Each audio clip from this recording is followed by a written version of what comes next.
This is how I clean my rubber cold cut sandwich. Dust off!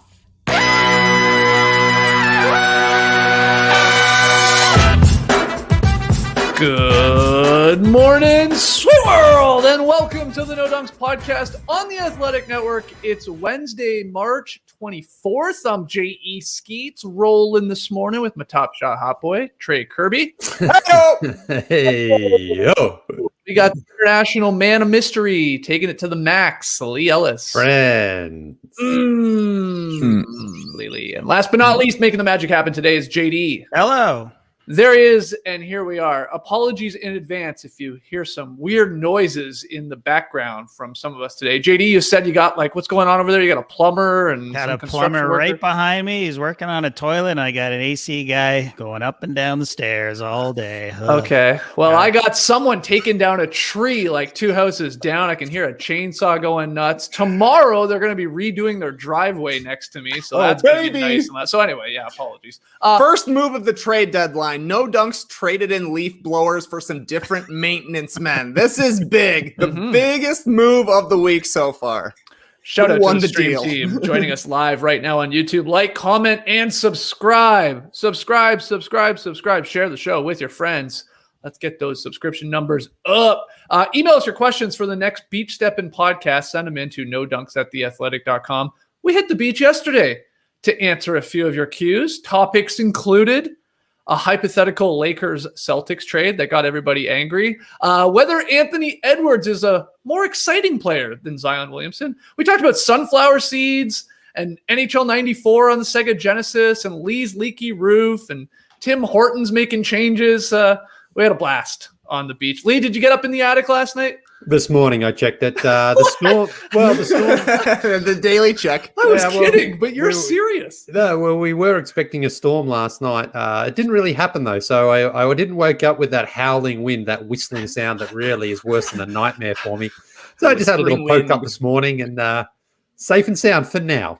But you know, it's not a problem that goes away. It's always there in the back of my mind. I'm not even convinced you live in a house at this point. It's like you're in a tent. You're so worried about the wind and the rain. I tell you, I think I'd rather be in a tent, to be honest, because at least I can rely on that. We used to go camping tons as kids. Never once had a leak, ever. Oh, well, not even a ground leak? Because you got to watch your pressure on the sides, I remember. No, we got a bit of rain sometimes, but Dickie was always pretty good at getting those tents up for us and taught us the right way. So, maybe I'll move into the tent.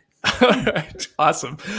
Immaculate items available for sale over at nodunks.com. So go grab your No Dunks hoodies and shorts and t-shirts and stuff like that. Yeah, Lee's got a good morning, sweet world there. That looks great, Lee. Okay, guys, we'll get to some game talk from last night. We had a lot of blowouts in the NBA. Well, we had a good one late between the Nets and the Blazers. Well, we'll get to some of those games, but let's start once again here with some trade rumor.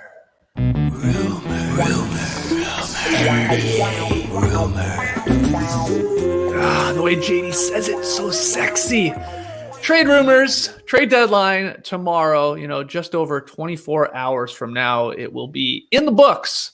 And we're a little light on the actual trades happening. But, there were some, I wouldn't say new rumors yesterday, but some confirmed rumors, let's call them that. First one, Trey.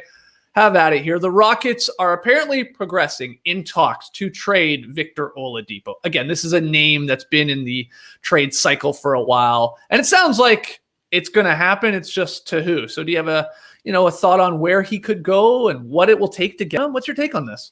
This one, honestly, Skeets, has me scratching my head a little bit. Okay. No doubt about it. The Rockets want to trade him. I think they're going to find a partner because you got Woj saying, quote, the Houston Rockets are progressing on several fronts in trade talks to trade guard Victor Oladipo. Strong confidence they'll execute a deal ahead of the trade deadline. Sounds good. I believe it. He continues. The Rockets are increasingly comfortable with the offers on Oladipo in the marketplace, which include young players and first-round pick combinations that the franchise believes are suitable returns. Several teams, would trade a young player and a first-round pick for a guy whose trade value is at its lowest right now, who can be a free agent in the summer. I'm a little dubious about that one because the Athletic's Kelly Eco and others had this quote in their Oladipo report. I think the Rockets will be selling very low on this and possibly lower than anyone can imagine right now. The executive continues, low enough that someone who has little chance of keeping him may not care and would take a flyer on him with no promises of retaining him. The market is wider than people think because the value is lower than people anticipated. Furthermore, Shams is reporting that Miami, New York, and Detroit are interested and that the Rockets might settle for a second rounder, all of which is to say this seems to me like a no-dunks happy hour. A lot of smoke. But I don't think much has changed so far. The Rockets want to trade Victor Oladipo. They're going to find somebody, but to me, he's still second in line on the trading block amongst guards behind Kyle Lowry. We're going to find out where Kyle Lowry goes first because he's probably a more desirable player, especially for a team like Miami, which seems like the destination that these two guys have in common right now. Miami should be more interested in Lowry, but I could definitely see the New York Knicks getting into the game. They've got extra first rounders. They've got their own first rounders. They've got cap space. They've got some young players you could throw into a trade in Kevin Knox and Frank Ntilikina. They've got that glamour market that Victor Oladipo clearly is interested in, and the Knicks would get his bird rights if they do want to keep him. The Knicks, they're making a playoff push. They're probably going to make it this year as we've seen so far, with teams dropping out, and we're starting to see some of their competition turning into sellers. So I can certainly see the Knicks hopping in here and making a move because I think that the Heat would rather wait for Lowry and try and get Lowry as much as they can. But we shall see. I do think Victor Oladipo will be traded. I will be shocked, though, if it's for a player and a pick. That's a big load for Victor Oladipo. Yeah, it's almost like the Athletic beat guys are saying, this could be like the old Drummond poo-poo platter type of deal here, which will shock people if it does happen. And I think it's in play. What I mean by that is like, maybe it is like a second rounder and like obviously some players to make it happen. And that's it. And you're like, what? That's all for Victor Oladipo? Yeah, that's sort of where he's at. And of course, hitting free agency. He turned down Lee a 2-year extension from the Rockets. Oladipo did when he got there. Making it very clear that he's ready to explore free agency here. But what is your take? I like how Trey really broke that down. Do you think it would be wise for the Knicks to, let's say, a Knox, maybe a Ntilikina, and then maybe one first-round pick? Is that even still too much for the New York Knicks to sort of take a flyer? Maybe they would have an arranged deal to sign Victor Oladipo. What's your take? I wouldn't give up a first rounder from the Knicks. They've been pretty disciplined in the last couple of years at holding on to those picks and not trading them away for the veteran who, Oladipo, it's very hard to figure out exactly how good he is right now. He's 28. He's going to be 29 by the end of this season. So he's not old. But did he just have one really good season where he made the All-Star team? And are those injuries going to catch up to him? Or is he the sort of player who actually could be just what they need? Another veteran who can score. He's a good defender. He can provide that. But I think there's a little bit too much risk involved to give up a first round for him. If you can get him for a second round, I think it's worth it, especially because the Knicks are reported to be one of the cities and the destinations that he wants to sign with. So I think that's good. And again, for the Knicks getting his bird rights, so I think that's worth it. But low risk. Don't give up any of that first round capital because I just don't think it's worth it. Unless you do have, as you mentioned there, maybe a little bit of a wink, yes, I'm going to sign here next season. But I just don't think we know that yet because if you're Victor Oladipo and you've got an offer from the Knicks and the Heat, I would probably lean more to the Heat because they're a little closer to a championship than the Knicks, but who knows exactly what he's thinking there. He's a good player and, turning down 2 years and I think it was about $45 million from the Rockets. Well, what's he going to get in the open market? Is anyone going to give him, 4 years and 85, basically similar to what he just got from the Thunder originally signed him to that.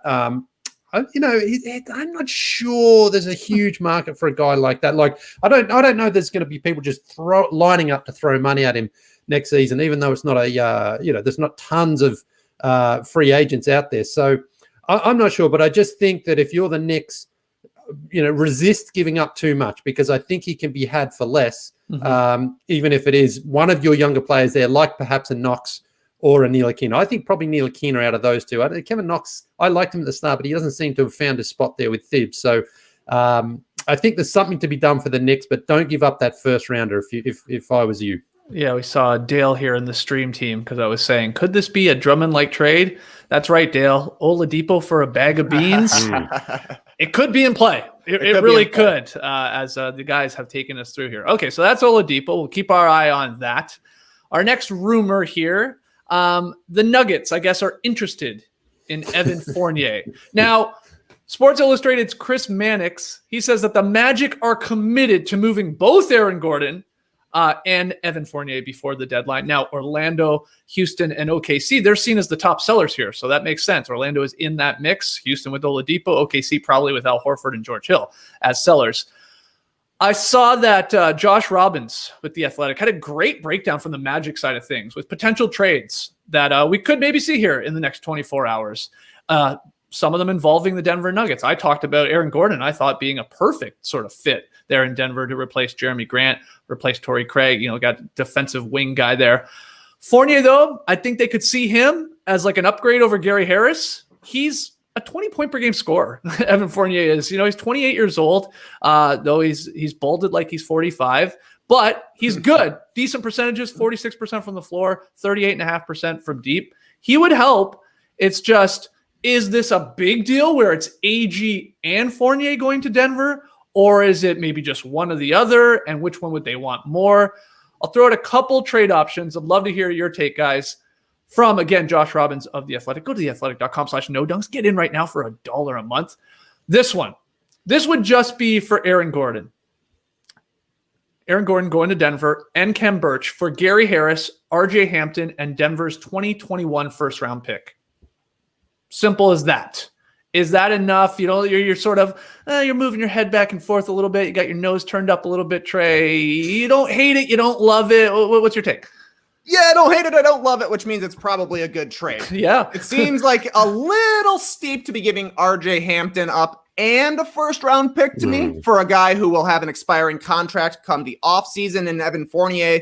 But I am with you, Skeets, that the Nuggets could certainly use Fournier just as an upgrade over maybe Gary Harris. I don't know. Maybe he's equivalent to Will Barton. I don't know what it is. Not every trade is really a banger. You can't address every single need with every single trade, but Fournier is a solid guy. They're bringing, Campazzo, PJ Dozier, Zeke Naji off the bench. They've all had moments, but certainly teams like a little bit more reliability, a little bit more veteranship come playoff time. So I can see the Nuggets going for that sort of move, getting Evan Fournier back into his old number 94. Hope you didn't burn your Fournier jerseys, Nuggets fans. But yeah. I mean, if I don't know, I'm kind of an RJ Hampton believer. I would like to take a shot on him becoming something of a player. But I don't know. That's maybe how you entice the Magic. I think so. I don't know which they would be more interested in, a player or a pick. Obviously, they would want both of them. But if I'm choosing, I would rather give up the pick than give up RJ Hampton, just because the Nuggets pick's going to be pretty high in the draft. It feels like if there's a Nuggets Magic trade, Lee, again, for Aaron Gordon or for Evan Fournier or somehow for both, it's going to include from Denver, like sending to Orlando, probably Gary Harris or Will Barton, right? One of the two. And then probably an RJ Hampton or a Bull, or again, maybe, both if we're talking a mega deal here. And then maybe a pick or two, like that 2021 first round pick. And then I don't think they have one until like this future first round pick until like 2027. But then there's second round picks you could throw in there. I think that's what's going to be the framework of, a potential AG or Fournier going to Denver. But what do you think of this sort of these two teams maybe doing a little dance here over the next 24 hours? Yeah, anything Denver can get in return for Gary Harris, they'll take, because he's no longer a part of their future. So if you can get Aaron Gordon, and again, it all comes back to what type of Aaron Gordon are you getting? Are you getting a player who's committed and he's going to really put in on both ends? Because if you are, then that's a win, I think, for the Denver Nuggets. But if you kind of get the guy who's frustrating and inconsistent, then you're probably no better off with him than you are with Gary Harris right now. It's going to be better when Aaron Gordon, maybe if he is inconsistent, is your fourth best player on any given night. Maybe he's in your fifth at times. That's fine. You'll live with that. I know, but it's just he's such a frustrating player. But again, he might be the sort of guy who gets to a new team and he's like, finally, I'm free. I think so. And I'm going to run. I'm going to hustle. I'm going to block shots. I'm going to shoot those threes that I can shoot. I'm going to catch lobs, and he's going to do all that stuff. If he is, then this is a great move for the Nuggets, because, as I say, Harris is kind of out of their future plan. So you would have no problem if you're Denver, again, some framework of the contract of Gary Harris or Will Barton, let's say, And then it's probably going to take an RJ Hampton or a Bol. I think you've got to entice the Magic somehow. And then maybe it's that first round pick, probably 2021, which is obviously going to be later in the first round if you're Denver. Yeah, I mean, if you're going to get Fournier as well as another reliable backup scorer, then I think if you're the Nuggets, it's worth it. Again, I agree with what Trey's saying about Hampton and a first round pick. I think it's a little bit of a steep price considering you don't know how long those guys are going to stick around. But you're also kind of you need to make a move, I think, for Denver just to get a little bit more offensive firepower. And I think you get that certainly with Fournier, because he's one of those guys who can come off the bench and he's a bit like Jordan Crawford, Lou Williams, whatever. You can go out and get you some points. So that's what they need. And Bol, it's been disappointing. He hasn't really played at all this season. I was hoping after what we saw down in Orlando, he'd get a few more meaningful minutes, but he's not really doing that. I still think there's some potential there, but if you're the Nuggets, if you can upgrade over him right now, I think it's worth it. So I can see Denver kind of pushing this trade a little more because there's some pieces there that could really help them this season. And they get a good look at Aaron Gordon, going forward, because he's still a young player. He teases you. He's under contract even for another year. He teases you with that athleticism and those skills. So he's 25 years old. I know. If you can unlock that, then you're getting an absolute steal. But if you get the same sort of Aaron Gordon that we've seen in the last couple of years in Orlando, it probably doesn't move the needle all that much. Okay, we'll see here. Yeah, Magic are making moves. We're happy to see it. It's going to happen. Are they going to Denver? Are they going somewhere else? The Blazers? Are they going to the Celtics? One of these guys. They're not going to have the same roster come Friday. I'm very excited about that. End of an era, man. End of an era for the Magic. I mean, I guess they'll probably still have Vooch. Yes. Crazy that this guy is going to be the all-time leading scorer for the Orlando Magic. That is wild. It'll probably happen. If he sticks around, it'll happen at the end of next season. But I don't know. I mean, you're right. Aaron Gordon's only 25. You have to imagine that things get better if he goes to another team and has a change of scenery. But I don't know. I'm not convinced, man. I think he helps teams. He's a versatile defender. He can pass the ball, but we're all asking him to be something he has had no interest in being so far. He's wanted to be the number one guy on a team that barely makes the playoffs. And that has been the story of Aaron Gordon's career. If he's ready to commit himself to being the role guy, let's see it. I would love to see it because he would be amazing next to Jokic. How many dunks could he get playing next to Jokic, cutting backdoor? I know. I mean, I think he slots in there perfectly. I'm not concerned about like him and Porter, like sort of like, being too similar or stuff like that. Not at all. I really think he works well there. And I hadn't even thought about Fournier also going there, but you guys are sort of talking me into it, that they could use him, of course, like especially maybe in a bench role or maybe even starting if like a Will Barton is moving back to Orlando. So I love the idea of Denver, like, without like mortgaging their future here. Like we're talking a pick and a young guy, and they've hit on a lot of picks. They've drafted really well. I'm with you, Trey. I sort of have high hopes for RJ Hampton. Like Bol is obviously a crazy enigma. I mean, we've seen flashes, like he could be something pretty special, but there's a bit of an opening in the Western Conference, like with the injuries to some of the Lakers star players, the Clippers, like not instilling a ton of confidence in some teams. There's the Jazz there and the Suns, but they got to sort of prove it. Nuggets could see a path. I don't think it's crazy to see a path with the way Jokic is playing. And if you get bubble type Murray games, that they could go to the conference finals again or even to the finals and maybe win the whole damn thing. So yeah, maybe they get aggressive here and make a move, or maybe they're happy with this squad and they just continue to see like Porter flourish as this third star with those two guys that I mentioned. I do have a question here for you guys. I saw ESPN's Mike Schmitz. He had a good article yesterday, sort of running through 6 prospects, all under the age of 23, who teams would be wise maybe to try and target at the deadline here. So all of them are recent first-round picks, still on their rookie contracts. He had like Wendell Carter Jr. and Anthony Simons and Sekou Doumbouya and Romeo Langford and a couple other guys. Oof. Thought I could throw it at you guys. Which young player could use maybe a change of scenery? Lee, why don't we start with you? Where do you want to go? Well, I'm not going to choose one of those guys if that's okay. Because the guy I'm going with is actually Larry Markkinen. His biggest problem is he can't stay on the floor. But when he's on the floor, he can shoot the ball well. He needs to improve other parts of his game. But I just wonder if there seems to be enough interest in him because he's a 7-footer who can hit that 3. And he can run the floor. So I just wonder if going to a new team in a new situation, someone could get more out of him because he's the sort of guy I thought under Jim Boylan, I thought he's not using him right. Maybe under a new coach and Billy Donovan, he'll get more out of him. But again, the problem sort of is a double-edged sword. It's like you've got Markkinen when he can play, he's good, but he can't stay on the floor enough. So I think that's the problem. He needs to get healthy. But I think there would be enough teams interested in him because he's shown enough talent. It's just maybe he just needs to be in a different system. And I think that the Bulls are probably looking to sell at the moment as well. There's talk about Zach LaVine. I don't think they're going to trade him. I think they're going to keep him. But I think they're a playoff team, mate. Yeah, he's not going anywhere. They're buyers. They got to be sellers because they want to bring somebody in, but they're buyers here. Yeah, but I think Markkanen can be had pretty cheaply. Yes, I think absolutely. Trey was talking about yesterday.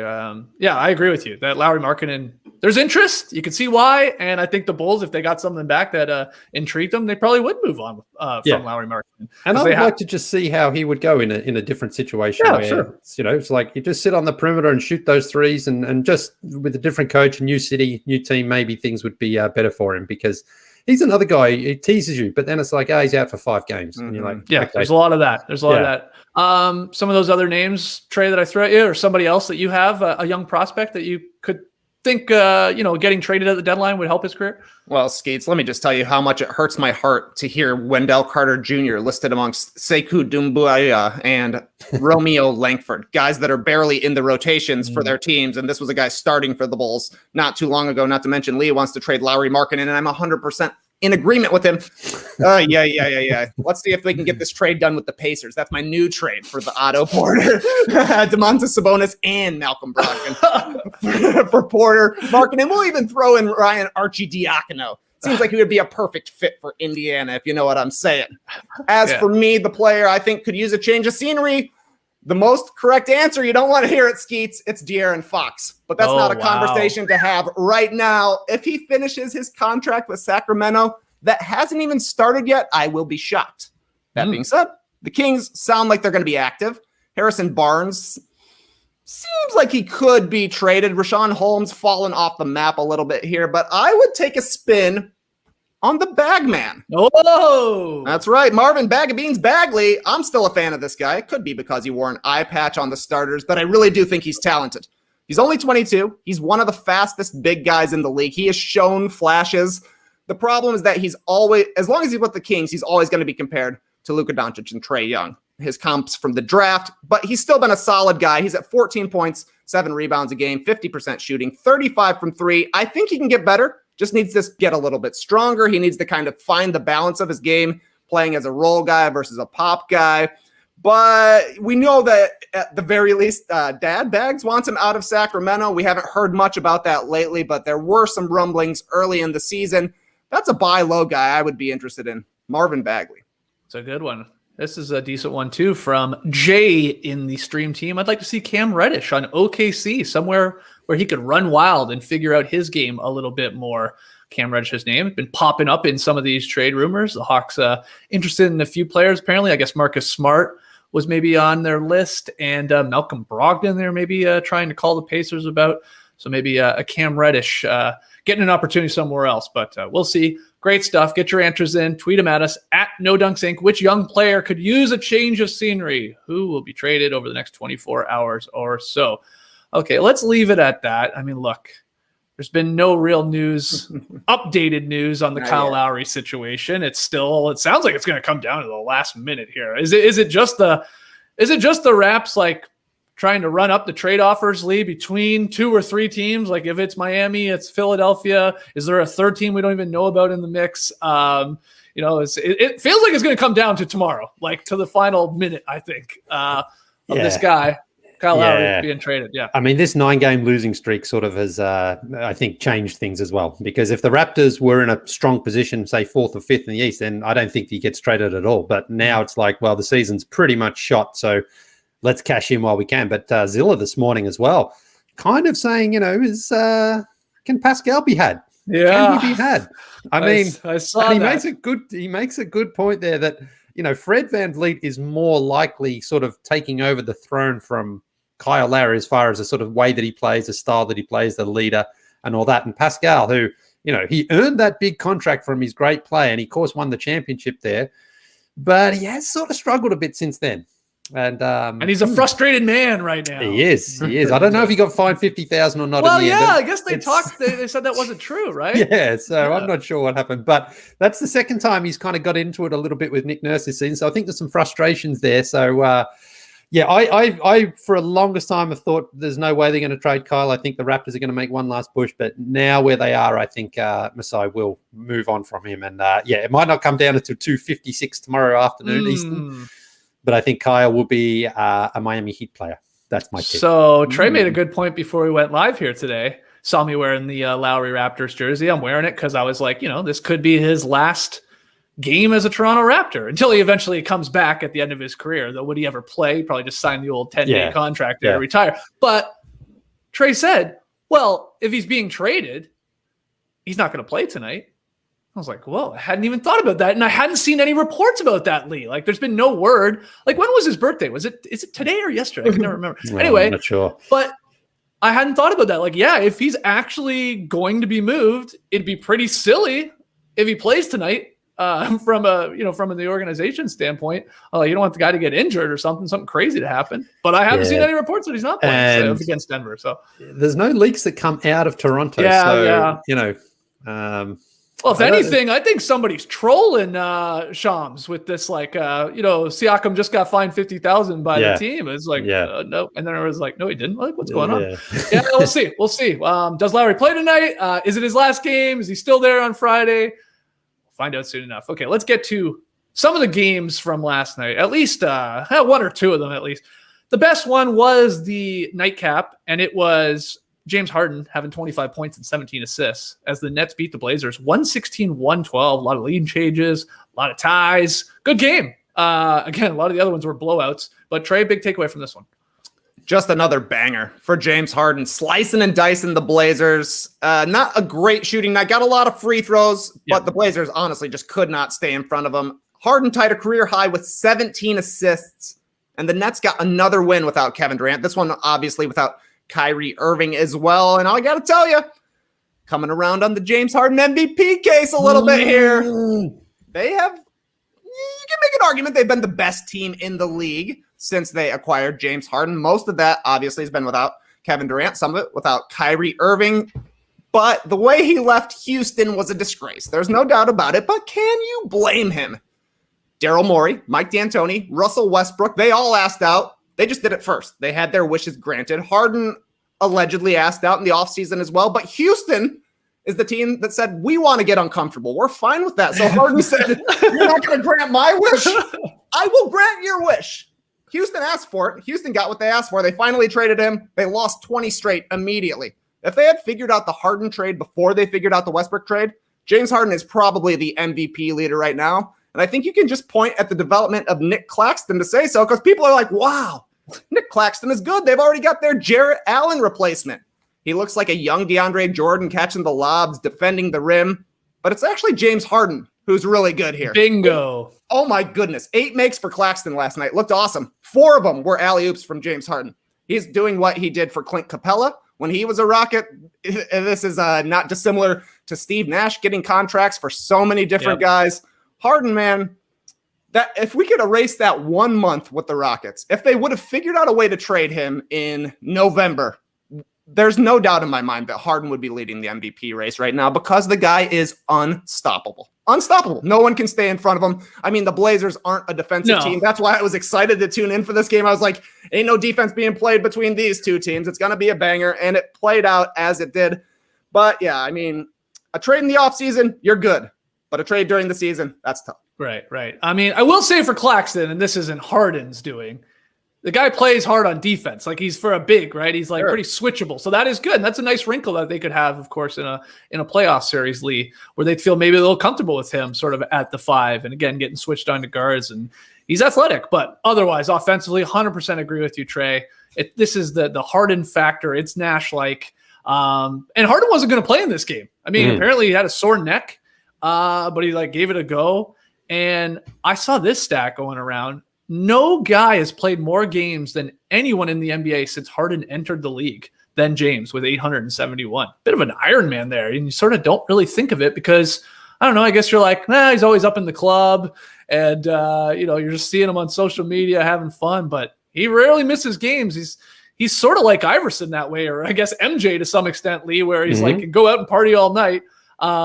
but he's always there, and he's generally on the floor. But what did you take away from this one? Well, but that's why as well he was allowed to do what he wanted in Houston, because he would party, but then he'd go out and put up a 50-point triple-double, and it's hard to sort of say to a guy, okay, you can't party if you are going out there performing. So credit to him. And I think, oddly, the longer Kevin Durant's out, it does strengthen his case more, because I think once Kevin Durant comes back, it just kind of takes a little bit of the sort of shine off what Harden is doing, because right now, as you say, no Kyrie Irving last night. So it was like he was there with a sort of almost second unit group, but he orchestrated that win pretty well. And Nic Claxton, talking about him, just be smart, run the floor, man. You'll get the ball. Just run the floor. That's all you have to do.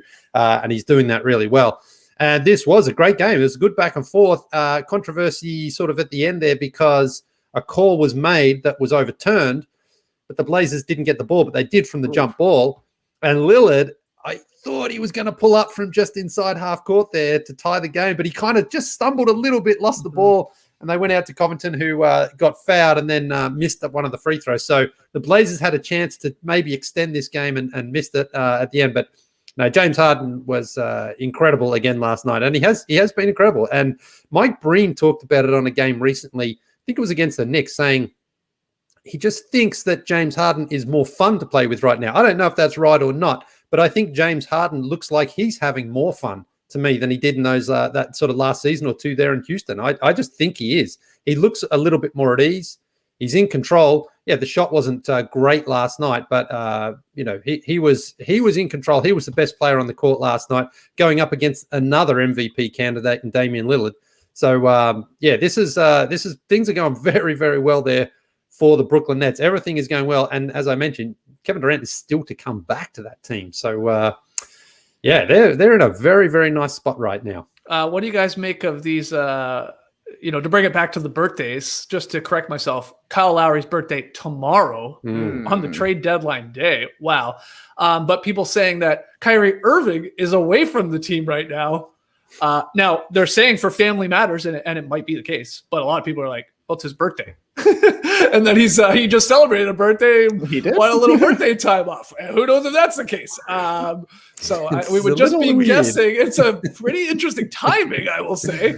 I saw someone saying, I love that Kyrie Irving treats playing in the NBA like anybody else treats a normal job. Yeah, and it's so true, which makes it weird, but very, very funny in a strange way. And I guess it doesn't. Like, this is the thing. You're not even upset because the team just keeps rolling. Like, they got Harden, they got everybody contributing. Blake Griffin has turned into like the greatest role player we've ever seen now. The guy's hitting the floor for loose balls, took a charge, had a big basket like during the run at the start of the fourth quarter. It's sort of like bully ball Blake just got inside. I guess you can't make a big deal out of this Kyrie thing, whether it's even true or not, Trey, if that's why. And I hope it's like not something really seriously with his family going on. Hey, man, some people really like to celebrate birthdays. My buddy Pat Murphy, every year comes around his birthday. This is a nearly 40-year-old man. Every year, Murphapalooza. Murphapalooza 38 on deck this year. Me, I usually have the trade deadline on my birthday. It's usually like around February, towards the end of February. Different this year, obviously, but who knows what's going on. All it does is help James Harden MVP case, because he is playing with a team that you would they're not quite on par with the Rockets teams that he played with there when they were having their success, and he was really knocking on the door of MVP sort of things. That team was much better, I think, than the Nets are without Durant, without Kyrie Irving. So, yeah, the longer those two are missing time, the more chance we get that James Harden makes another run at finishing second in MVP voting here. Lee, you mentioned some controversy in this game. There was a lot of controversy, I thought. I think we were robbed of a beef last night. Oh, yeah. Ooh. Oh, yeah. Cantor, 19 he got in the box score. Enes Kanter, 19 points, 19 rebounds. And I was watching this game. I was on beef watch. Eyes on the game, eyes on the box score. I think this was the Blazers' last offensive possession. Somebody misses a shot. Kanter tips the ball in the air twice. But then the Nets actually grab the rebound and go back down to the other end. So I'm watching. I'm peeping the box score. A 20 popped up. Oh. And I headed to the butcher shop. Oh, boy. Skeets, I was ready. I was ready for that late night beef. I had it all chopped up, baby. I was ready to go. So I was like, all right, let me go. Let me go grab these clips here.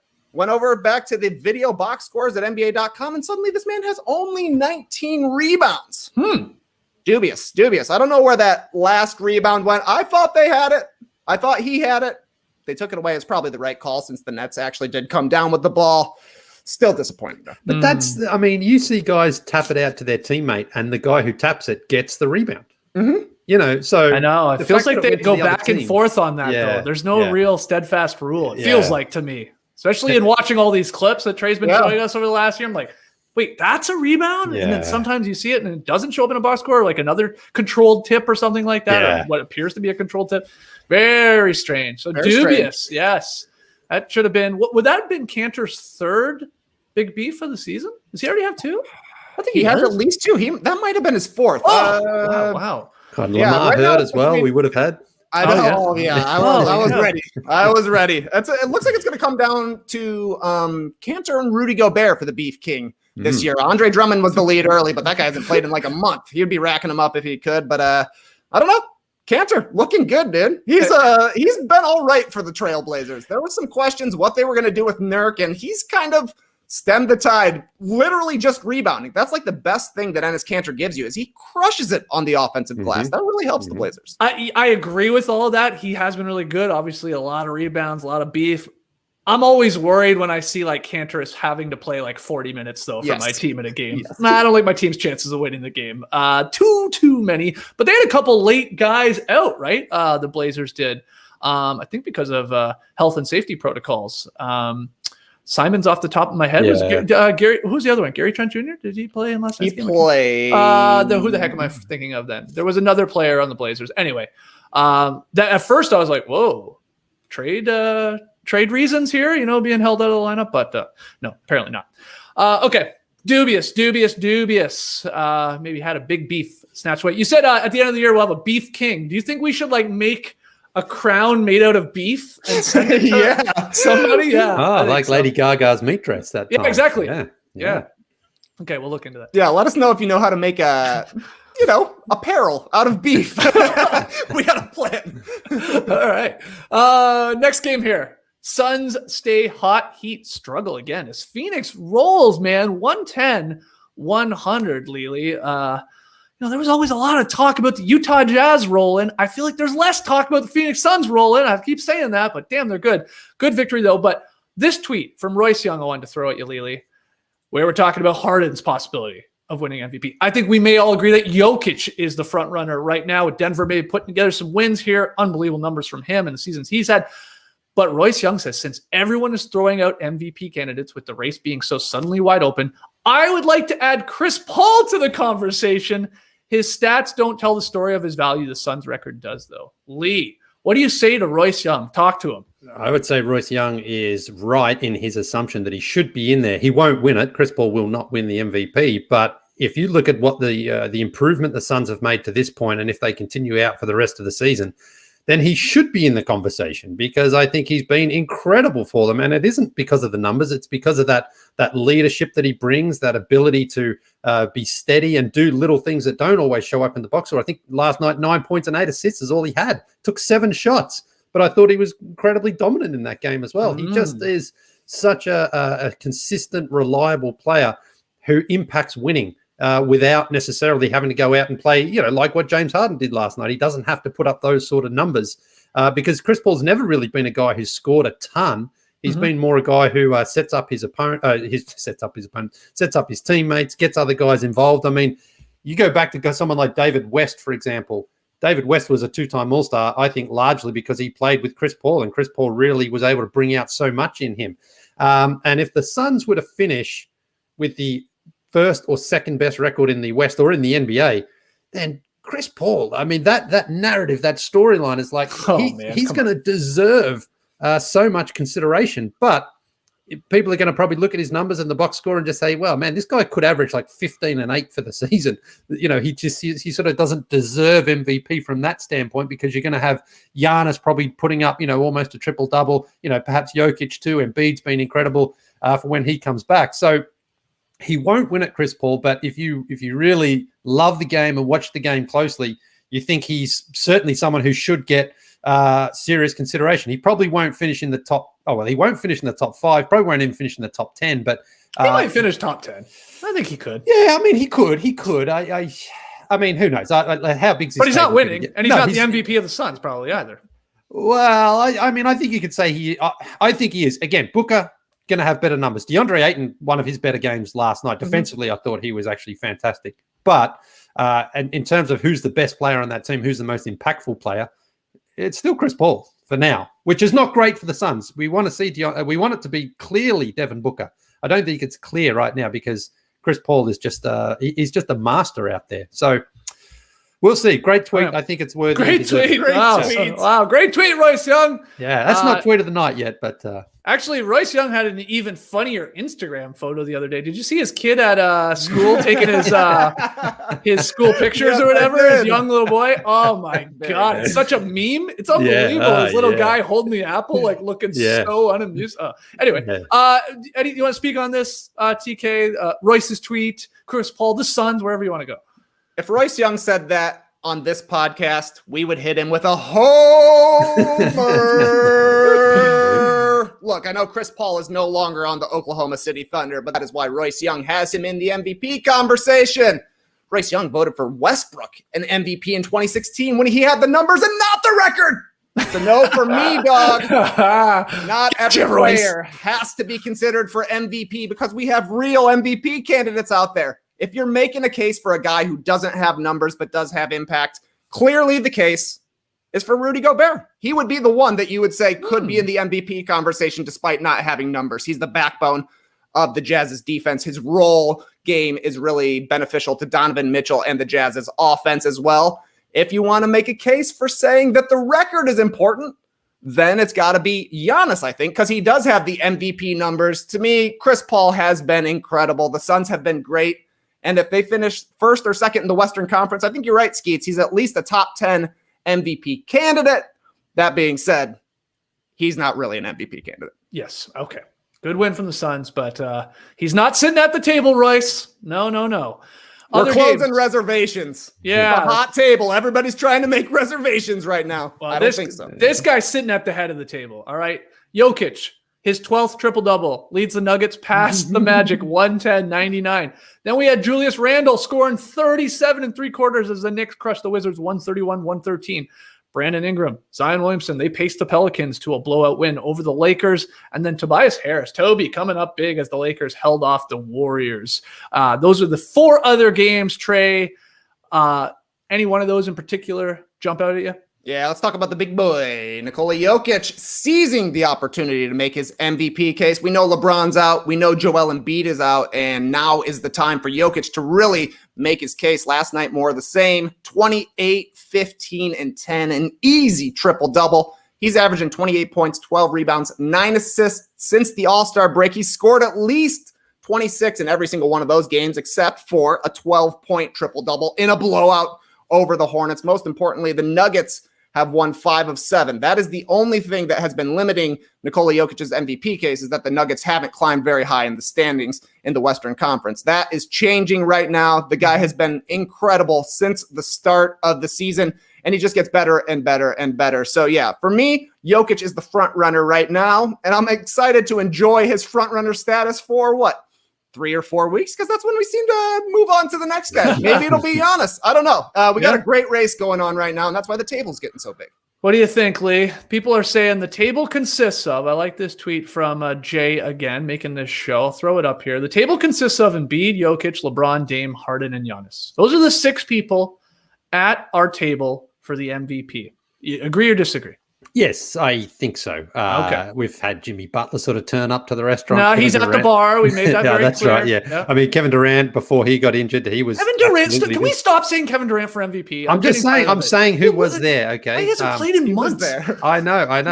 He had an early dinner. He was there at 6. Yeah, he was like grandpa eating at at 5 o'clock. Yeah, exactly. If Luka can keep the Mavs hot, he's there too. Okay, so, that's an interesting one. But this is great. This is great because each player right now who I'm looking at, who you just had in that tweet there, has a strong case, and they all need a few little things to go their way. And I think when it does come to MVP, I think winning does have a big impact on it. So if one of those teams falls off a little bit, and Philadelphia have done very well since Embiid's gone out, which is great, because if the Nets do, open up a 2 or 3 game lead over the Sixers, then I think that does just give James Harden his case makes that a little bit stronger. So it's a great race. We haven't had this really for years, have we? Like this many people with legit candidacy, because Giannis pretty much last 2 seasons has been in control.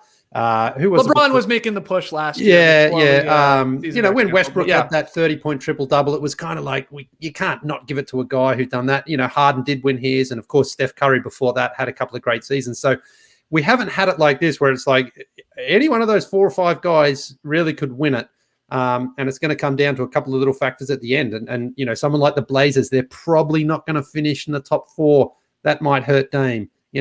Jokic, if the Nuggets don't finish in the top 3 as well, maybe that affects him, and if the Sixers finish number 1 and Embiid comes back, then I think it's going to be very hard to keep Joel Embiid off that ballot. So there's a lot of storyline. This is what we want, a little bit of intrigue, a little bit of excitement. We want to get to the end and everyone be like, I've got a different guy and this is why. And that'd be fun. I got a guy and this is why. Well, like Giannis, for example, because we all came in and I do, and he's kind of been in the last 3 or 4 weeks like, you know what? Maybe I will win 3 in a row. Maybe I will. And he's put together a very, very strong case as the Bucks have looked better as well. So there's some great stuff out there. Great stuff. Yeah, of course. You got the stream teamers saying, where's Kawhi Leonard? Some saying, where's Steph Curry? Somebody was saying Luka's in the booster seat, which I really like. I don't think they're ultimately at the table, those guys that you're throwing out there. Yeah, does Utah get anybody? Is like Trey made the case for Gobert if you're going to go not on numbers, but impact. That's fair enough. We will see. I got a hot take. Just hit me. Jokic's MVP, win actually all depends on like Jamal Murray and Michael Porter, right? In a way, like they have to ball out to help him. He is a lock every night for basically 30, 12 and 10. I mean, this is what he does in his sleep now. Everything goes through him, but he needs these contributions from his other star players in Jamal Murray and then MPJ a little bit. Like those guys are ultimately going to decide whether their teammate Jokic wins MVP. So step your game up, Jamal. Step your game up, Michael. And I think, they get the victories. I think he does win it, especially with the injuries to Embiid and LeBron and stuff like that. I think it's his for the taking, and I believe Vegas agrees with that. I think he's quite the favorite now after these injuries to some of the guys. And Basketball Reference has his MVP probability on their tracker. He's at 46.4%. Basically, 16 times 4 is 64. So he's like 2.5 times higher than Joel Embiid's percentages, who we know is out with injury right now. You're right, Skeets. The numbers, no doubt about it, make a perfect case for Jokic. He may end up leading the league in woe boys. I'm not sure if that's he is right now. Close, yeah. But yeah, it's about the W's at some point. All right, let's get to tweet of the night. Tweet of the night. Wow. Twitter.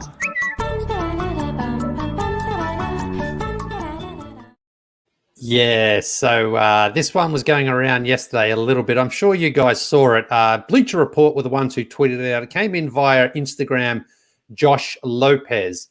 And Brian Scalabrine was in a gym. And some high school kid basically said, hey, that's Brian Scalabrine. He was, a deep rotation player in the NBA. He hasn't played for 9 seasons. I reckon I could take him. Scal.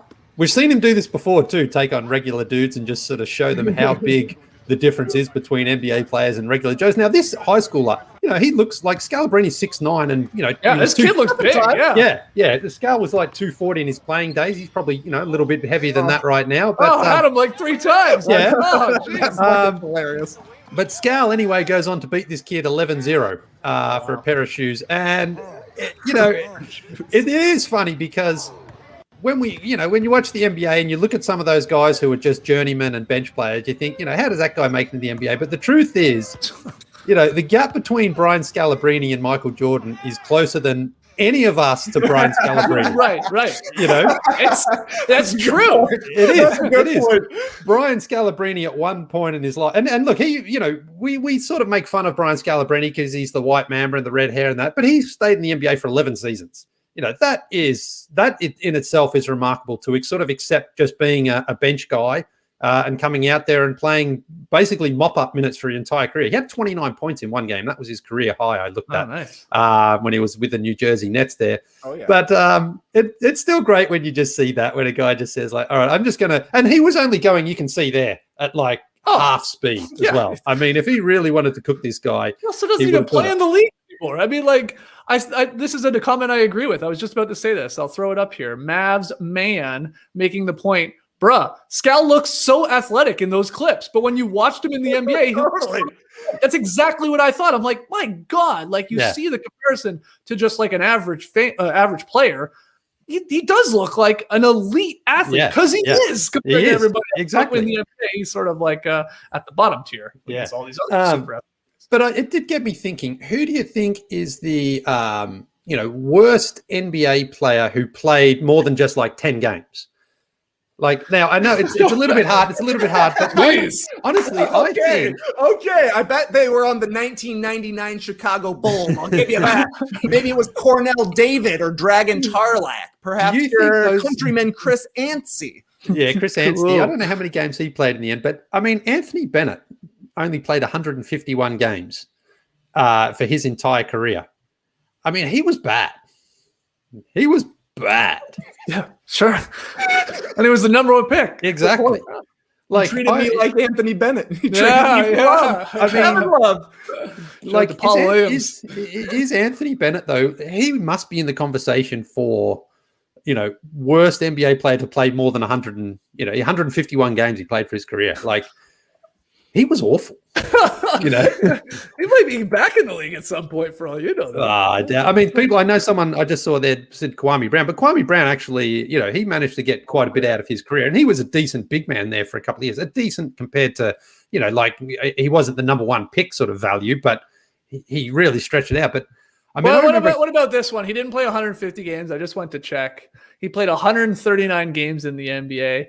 We can play a little trivia here. He was a high draft pick of the Toronto Raptors back in 04. Rafael? That's right. Rafael Arujo. That guy sucked. Yeah. He was bad. Brutal. Yeah. Yeah. So this is a fun game. Who was the worst player for your favorite team? Yeah. This is good. Leave them in the comments. Oh, that'd be a great off-season YouTube video or podcast where we just go through and try and name the worst player for every franchise. Yeah. In our lifetime at least. Yeah, with like a minimum number of games. Yeah. That. That's great. That'd be a fun one. We'll have to put that. Someone write that down. We'll do that later in the off season if we ever get an off season. This is really what it comes down to. A great comment by Pocholo here in the stream team. Brian Scalabrine is one of the top 5,000 basketball players in the history of the world. That's what it comes down to. If you played in the NBA, you're one of the 5,000 best to have ever picked up a basketball. I saw a tweet alongside this yesterday that said something like 500 billion people have existed on the earth since the NBA started, and there have been 5,000 basketball players in the history of the NBA, but people are still trying Brian Scalabrine because he's a little dumpy and he's got red hair. Yeah. I mean, I've told this story a million times, but I went to basketball camp when I was a kid, like 13, 14 years old, and NBA player Jeff Turner was there. Jeff Turner. Okay. Played for the Magic. You probably don't even know who I'm talking about, especially if you're a younger fan of our show. He was the greatest player I've ever seen with my own eyes. He didn't miss a shot the entire weekend. I'm convinced. Like, he just didn't miss. He shot all week, and I never saw him miss. It was insane. Yeah. I'm sure I'm exaggerating a little bit, but he was unbelievable. Yeah. I saw at the finals, Andrew Bogut and Anson Varejao have a 3-point shootout. Yeah. Almost the same thing where they just virtually didn't miss from the corner. And it's like, I don't think I ever saw any of those guys take like a mid-range jump shot. It was just because they just didn't. But those players versus any other guys like us just out playing are a million times better than anything we ever achieved. We played the best player I ever played with was in high school, and he dragged us to the state championships. We finished runner-up, and our offense was basically just like, okay, any 4 other guys on the court, just throw the ball to Aaron Traheri was. He actually captained Australia under 23s. He went on to play a decent level, but still nowhere near like an NBA player. In fact, he hit a game winner against Manu Ginobili's Argentina in Melbourne back in 97. It was incredible. That's pretty cool. Yeah, Manu had 20 points in that game. He was great. But the point being that, this one guy was so good, he dragged our whole team to the state championships. And even he didn't go on to he like didn't even sniff the NBA. No. But played for Australia and played in the Australian League and stuff like that. And it was a good player at that level, but still, that's a whole different level to making the NBA and then making a roster and then playing any sort of role for an NBA team. Okay. That all said, Lee, could you beat Scalabrine? Come on, if you get hot from three, no, mate. Let's be honest here. Yeah, well, you're feeling it. You've done your bar 3. You got a couple warm-up shots in. Could you beat him? Scal said one time when he took on some people on social media who just said I could beat him, he said, look, you might be able to score on me. Yeah. And I think that's true. I think if you get lucky and you hit a shot, yes. But there's no way in the world you could beat him in a game because if he decided to play, no one's got any chance against him. You just seem like he can body those guys down. But he can also shoot. Scal wasn't a bad shooter. So, there's no chance in the world you could beat him. But you could hit a shot if you got lucky. Right. And we've seen you beat, in shooting contests, guys like Kendall Gill, indoor on a weird net, but you weren't playing one-on-one. Kendall Gill's going to light your ass up, even if he's. No, the biggest shot I hit was over Isaiah, where I hit 3 in a row over him. I would not say you guys were really playing. Yeah. No, but the thing was then, once I did hit those shots, then Isaiah did change a little bit. And you could tell he was like, I'm not losing even this completely meaningless game to this guy. So that's the thing. And Isaiah's 57 years old as well at the time. So, there's, hitting a shot is one thing, but when these guys decide I'm beating you, it's like, you got no chance. Even I have a basket against an NBA player deep in my pocket, a pull-up 3 on Matt Bonner because he thought there's no way this guy's going to shoot it from that far. No conscience, buddy. This only happens with basketball, though, right? Like, nobody sees Randy Johnson sitting by a baseball field and is like, hey, bet you I can get a hit off you, buddy. Right? Nobody's stepping in the box to take some swings against the big unit. Nobody's like, I bet you I can break Brian Urlacher's tackle. This only happens with basketball. It's got the one-on-one nature. Yeah. I guess it does happen a little bit in tennis, right? Where like you'll be like, okay, I challenge you, but you, tennis player Andy Murray, you got to play with a frying pan. Right. Yeah. So maybe we should make it a little bit more even for amateurs challenging professional basketball players. Like the basketball player, like Scalabrine should have had to play in socks. Right. You know what I'm saying? Like make it a little bit tougher for him, make it hard for him to move. I mean, it's not like he's blowing by this guy, but if he's slipping around there, he's not able to get quite as much body on him. Yeah. Go ahead, Lee. Well, I did this a charity thing for the Score once with Paul Brothers, and Curtis Joseph was the goalie, and regular dudes had to try to score on him. And it's so funny because, when we play basketball, you think you're moving at a reasonable speed, but when someone's videoing it, it's like the slowest thing ever. Yeah. These people skating up to Curtis Joseph, and it was like they were just tapping the puck at him. He just was basically just like bonk, bonk, like that. Because when you watch hockey, it's like, they laser it past the guy like that. They've got to have these incredible reflexes. And Curtis was like 38 or something. I think he was still playing. He wasn't the Leafs at the time, but it was just like, oh my God, like it's like playing against children, He just has he had so much time to react. So but it is a great point that Trey makes, though. Why is it basketball that right? us fans or whoever think they could take these guys? It's something about the irrational confidence of being a basketball player. It's like, I mean, it's very weird when you really step back and think about it. But okay, great tweet of the night there, Lee. Really sparked the conversation. Love it. Shout out to Scalabrine. Okay, pick 'em results from last night. Brought to you by BetMGM. It was the Lakers-Pelicans game. Pelicans favored by 6.5. No AD, no LeBron. That sort of makes sense. And Pelicans took care of business. Got the big victory. Taz had the Lakers, so that's a loss for him. He's 8-6. Trey improves to 10-4. Really, really nice month. Helped Thanks, out there, JD. of course, by JD. He's on seven game streak, isn't he? I think so. Yeah, that's right. You're right, because we all took the Bulls the other night, and he was like, "That's dumb. You should take the Jazz." Yeah, he's on a 7-game streak. This is wild. I got a victory. I needed that. I'm 6-8, and Lee is 7-7. So tonight's game, it is the Nuggets Raptors. Denver is favored by 1.5. They're in a back-to-back situation. The Raptors have lost 9 in a row. Is this the final game for Lowry? Is he even playing? Is it the final game for Norman Powell? Who knows? Where do you want to go, Lily? You get us started. Nuggets favored by 1.5 in Tampa. Home game for the Raps. Like the Raptors with 9 losses in a row. At some point, they're going to shake off that and just get back on track. But I think 1.5 points, I like that for Denver. So I'll take them to win by 2 points or more. Okay. Trey, where are you going? Yeah, it seems like a little bit of a small line, but Denver does have to fly from Denver to Florida overnight to play a basketball game. That being said, Nuggets are balling right now. Give me Denver. I disagree with you, gentlemen. Here's why. Tonight, TSN is going to host the first ever all-female NBA broadcast when the Raps take on the Nuggets. Yes, Megan McPeak doing the play-by-play action, WNBA guard Kia Nurse doing the analysis, and Kayla Gray courtside reporting.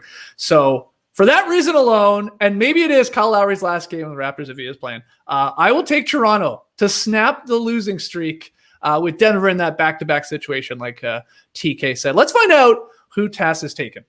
1.5 points. This line is fishier than a Sunday morning at St. Lawrence Market. Oh, St. Lawrence Market isn't open on Sundays, you say. That's why I'm taking the Toronto Raptors to lose. Why would I take the Toronto Raptors? No chance. Give me the Nuggets. Oh, wow. 3 people taking the Nuggets to win by 2 or more. Got to point that line out. Well, we got to find out who JD thinks is winning. Let's see if he can keep this streak going. JD, tonight's game, who you got?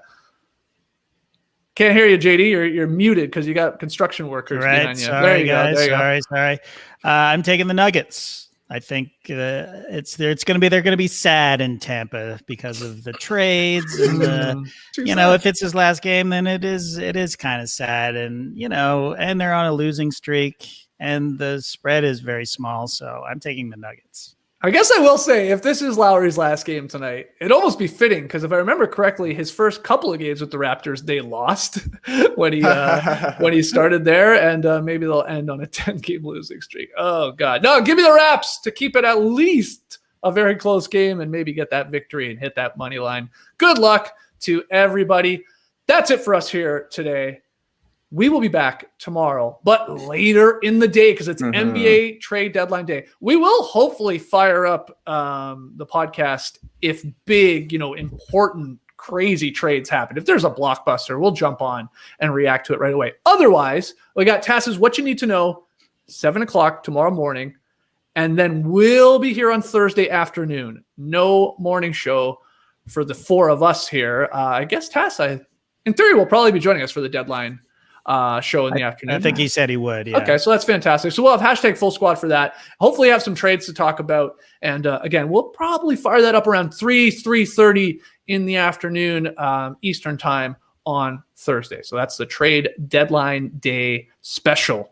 Hopefully we got something to talk about. Email us your questions for the next Beach Steppin' podcast and go check out yesterday's podcast that we posted. Hitting the beach, answering your cues. Email them at nodunks@theathletic.com. Like, comment, subscribe to No Dunks on YouTube. Grab your No Dunks merch at nodunks.com and subscribe to The Athletic already. Go to theathletic.com/No Dunks. Clipper, bro. You heard it here first. Have a great time. Turn up. Love you guys. Awesome. Thanks for joining us, and remember, none of us can beat an NBA player one-on-one, but we might be able to score a goal on them if they're in the net. I'm going 5-hole. There's a lot of space between their leg skeets. These guys are 7 feet tall. You think Brian Scalabrine can get down to the 5-hole? No way. Easy goal. Embrace the day, people. You could